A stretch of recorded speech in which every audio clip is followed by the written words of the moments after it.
नमस्तु भगवान। मेरा प्रश्न है कि तत्वासूत्र में श्लोक है कि शुभ पुण्य से शुभ पाप से, तो पाप भी कभी शुभ होता है क्या? तत्वार्थ सूत्र शुद्ध पढ़ना सीखो पहले तो।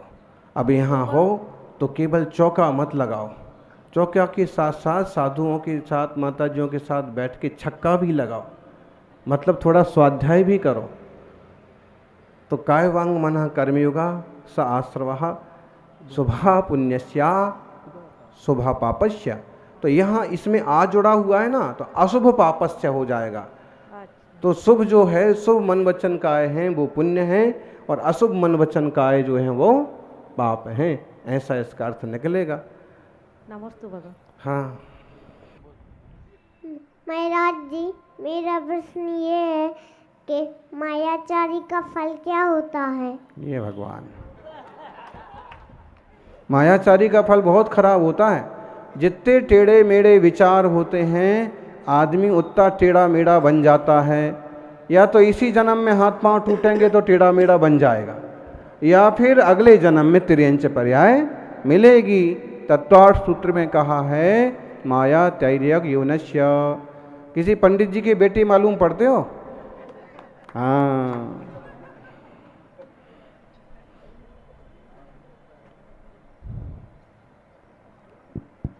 बुंदेलखंडी।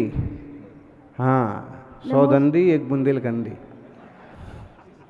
नमोस्तु महाराज जी, नमोस्तु महाराज जी, नमोस्तु महाराज जी। महाराज जी, मेरा प्रश्न ये है कि मेहंदी बनाते हैं जो हाथों में, उसमें फूल और किसी भी जानवर का चित्र बनाते हैं तो उसमें क्या दोष लगता है? जैसे चित्र बनाओगे आप भी वैसे बन जाओगे। फूल वगैरह तो ठीक है, खुशी प्रकट करने वाले हैं, और वो पत्थर पर भी बनाए जा सकते हैं, हाथ पर भी बना सकते हैं। लेकिन जानवर वगैरह बनाएंगे फिर बार बार उनको धोएंगे मिटाएंगे, अब फिर कहेंगे कि ये वाला बंदर तो मिट ही नहीं रहा है, तो उसमें कहीं ना कहीं भाव हिंसा का दोष आता है। तो फूल पत्ते ऐसा कुछ एक बार बना लो, बाकी पशु पंछी वगैरह नहीं बनाना चाहिए। नमोस्तु महाराज।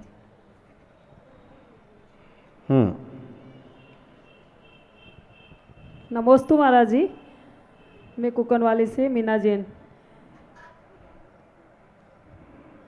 क्या साधु विशेष को अपना गुरु मानना उचित है? सही है।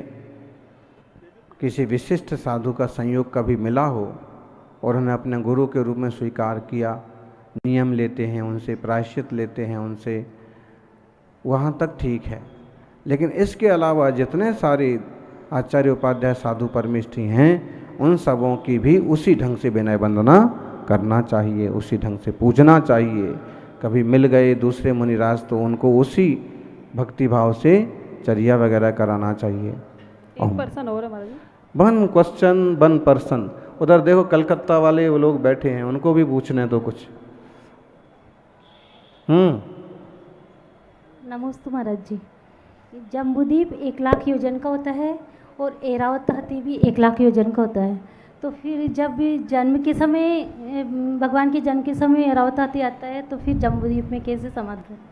अब की बार जब आएगा तो अपन हाजिर रहेंगे, देखेंगे कि कैसे क्या करते हैं। ये बहुत प्रश्न आता है, बहुत बार आता है। तो हो सकता है कि विक्रिया वगैरह का वो कुछ सिस्टम होता होगा कि एडजस्ट हो जाते होंगे। ओम नमोस्तु।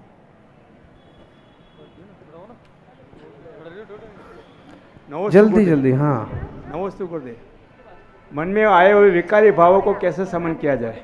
बहुत कठिन है, क्योंकि जन्म जन्म के संस्कार ऐसे पड़े हैं कि वो विकारों को रोकना ही कठिन लगता है, जबकि इनको रोके बिना आत्मा का भला नहीं होना। आचार्य श्री आदि सागर जी महाराज ने आचार्य महावीर कृति जी महाराज को जो 5-7 अंतिम बातें बताई, वो एक छोटी सी पुस्तक में हमको पढ़ने मिली थी।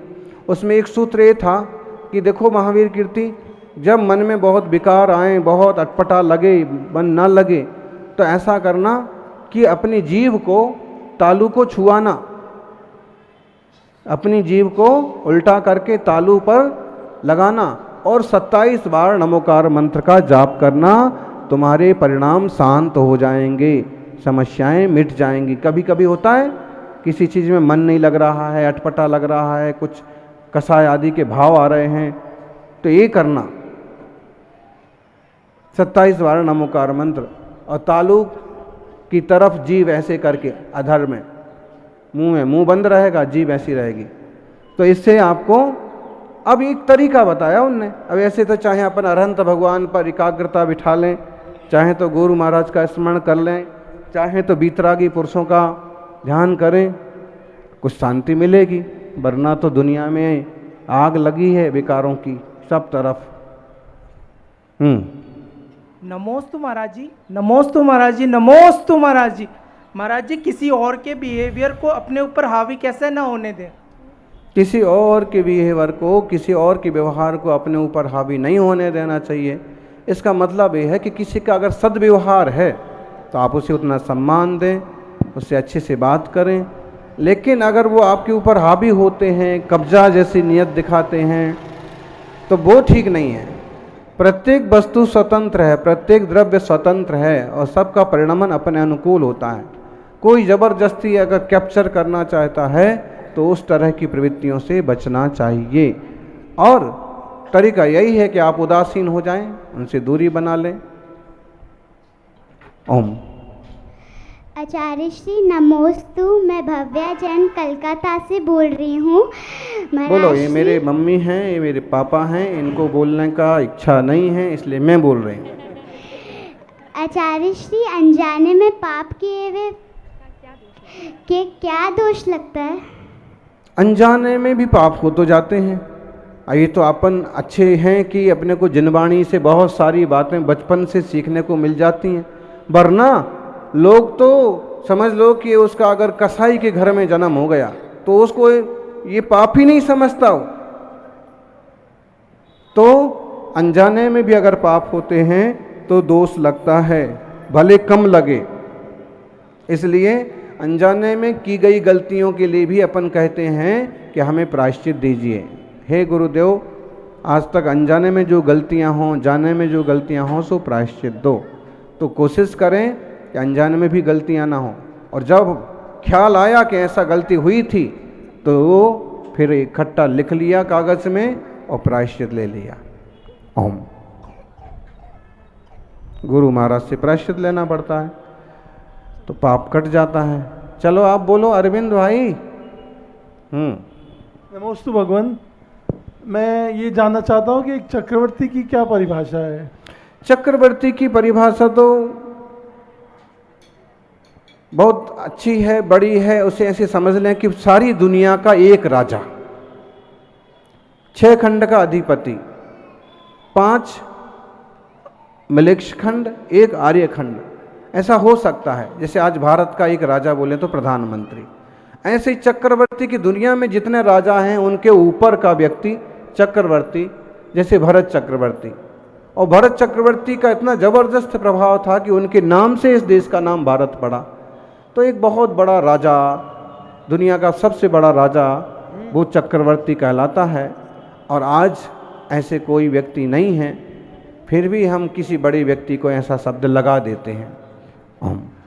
दिल्ली से पवन जी गोदाय आए हैं, वो आचार्य भगवान के चरणों में आशीर्वाद प्राप्त करें। वो भी करेंगे जिज्ञासा, वो भी जिज्ञासा करेंगे। और दिल्ली का चतुर्मास कैसा हुआ उसके बारे में भी। ये श्रावक हैं, हर साल हजारों लोगों को साथ में लेके शिखर जी की यात्रा करते हैं। नमोस्तु आचार्य श्री, नमोस्तु नमोस्तु नमोस्तु।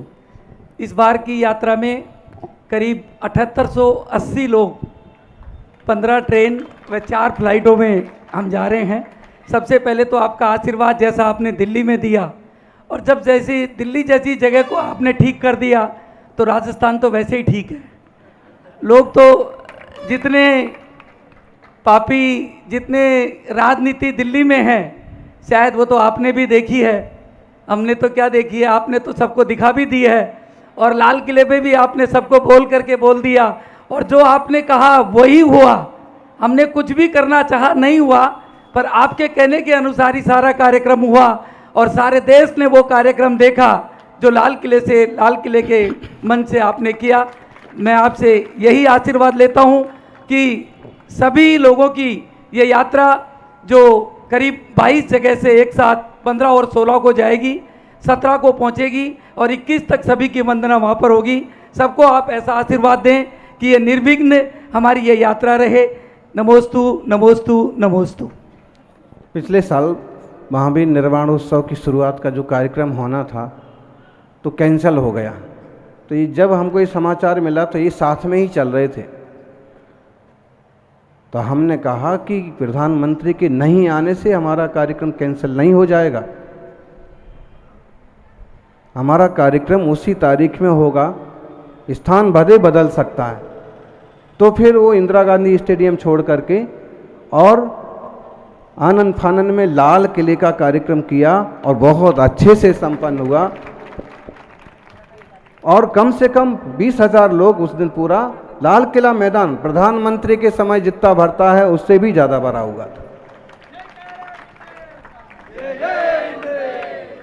और वो केवल 5-7 दिन में ही सब नमस्ते तो महाराज और जी। आपकी यात्रा बिल्कुल हम तो- अच्छे से संपन्न हो, ऐसी मंगल भावना सभी लोग अच्छे से जाएं करें। लेकिन हम एक आदर्श लेके चलें कि पहाड़ पर कोई भी कुछ नहीं खरीदेगा। ये रूल्स 3 रूल्स आप रख दें कि पहाड़ पर कोई कुछ नहीं खरीदेगा और कोई बाइक से नहीं जाएगा। आप कोई सिस्टम और बिठाओ या आपकी खुद की खरीदी हुई बाइक हो और आपके ही खुद के लोग लेके जाएं, ऐसा कुछ करो। तो कोई वहाँ की भाड़े की बाइक से नहीं जाए। पहाड़ पर कम से कम पहाड़ पर कुछ खरीदे नहीं। खाना है तो अपने पैकेट में अपना लेके जाओ और अपना ही कचरा अपने ही डिब्बे में वापस रख के लेके आओ। बाकी वो ऊपर खरीदने वाला सिस्टम और ऊपर कचरा फेंकने वाला सिस्टम थोड़ा संबोधित करना, लोग समझेंगे। नमोस्तु आचार्य श्री। नमोकार मंत्र में जिनवाणी माता का स्थान कहाँ पर होता है? नमोकार मंत्र ही जिनवाणी का सार है। मतलब अगर जिनवाणी को कम से कम अक्षरों में आप बोलना चाहो तो आप नमोकार मंत्र बोल दो, समझ लो आपने सारी जिनवाणी बोल दी। तो उसमें पंच परमेष्ठी को तो नमस्कार है ही है, लेकिन वो सब अक्षरों में जिनवाणी खुद भी समाई हुई है। ओम। नमस्ते महाराज जी। ये बड़े बड़े प्रश्न करता आ रहे हैं। नमस्ते महाराज जी। हम सोते हैं ना, उसमें आपका सपना है तो क्या फल है? अच्छा ही फल है, अच्छे सपना देखो, कोई बात नहीं। देवशास्त्र गुरु को देखना सपने में भी अच्छा माना जाता है। ओम। नमोस्तु महाराज जी। निकुंज जैन मुंबई से। महाराज जी, हम बड़े शहर में रहते हैं, कई बार कहीं जाने में ऐसी जगह पे जाना पड़ता है जहाँ पे कुछ जानवर कट रहे हो, तो उसका क्या प्रायश्चित लिया जाता है? क्योंकि बड़े शहरों में वो हमारे कंट्रोल में नहीं होता है, तो पर अभी जाना होता है तो सब जगह से जाना ही होता है, तो उसका क्या प्रायश्चित और क्या करना चाहिए? क्या करेंगे आप? प्रार्थना करो भगवान से कि ऐसी शक्ति दो, ऐसा राजा बने, ऐसा लोगों की सद्बुद्धि हो कि इस तरह के पाप होना बंद हो जाएं। और बहुत गिलानी हो तो नमोकार मंत्र की एक माला का जाप कर लें।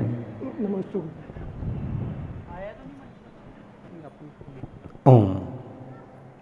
अभी गुरुवर शिरपुर के बारे में आपने नाम लिया महाराज जी। आज कोल्हापुर में दिगंबर समाज का आंदोलन था शिरपुर के लिए। 3 दिन पहले भी संभाजी नगर में हुआ है महाराज जी। कल सांगली में है।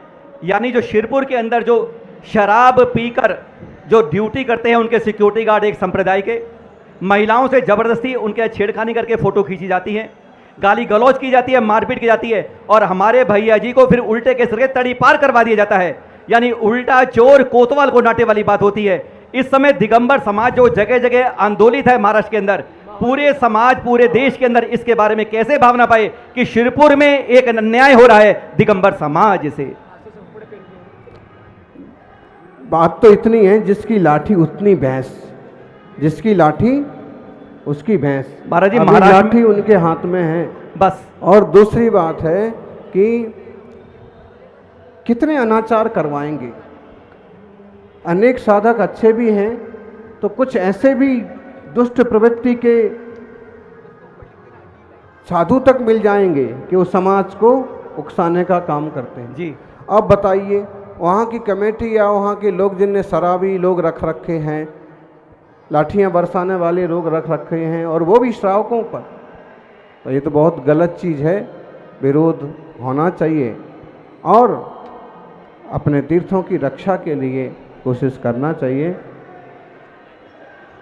बाकी तो समय जवाब देगा, चुनाव भी आने ही वाले हैं। यही बात कहना चाहते हैं महाराज जी। हाँ गुरुवर, एक बात अब मैं चाहूँगा आप सबसे अपील कर दें गुरुवर, आज का दिन ऐसा है, अवतरण दिवस है, तो मैं कहूँगा तीर्थ संरक्षण के रूप में मनाया जाए तो बहुत उत्तम रहेगा।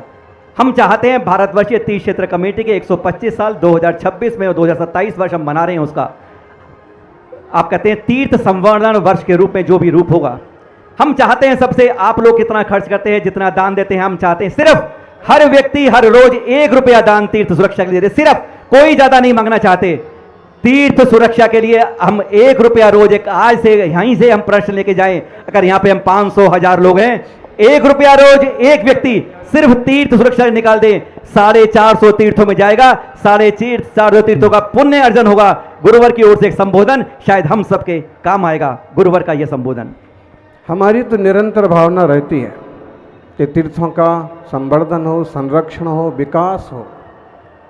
बहुत जगह देखिए कि तीर्थ बहुत बड़ा है, मंदिर 5, 7, 10 हैं और पुजारी एक ही रहता है। तो जहाँ जितनी संसाधनों की ज़रूरत है उतने उतने संसाधन रहें। वहाँ की कमेटियों को भी सावधान हो कि सबसे पहले अपने तीर्थों पर फोकस करना चाहिए, बाद में कहीं और देना और दिखावा करना चाहिए।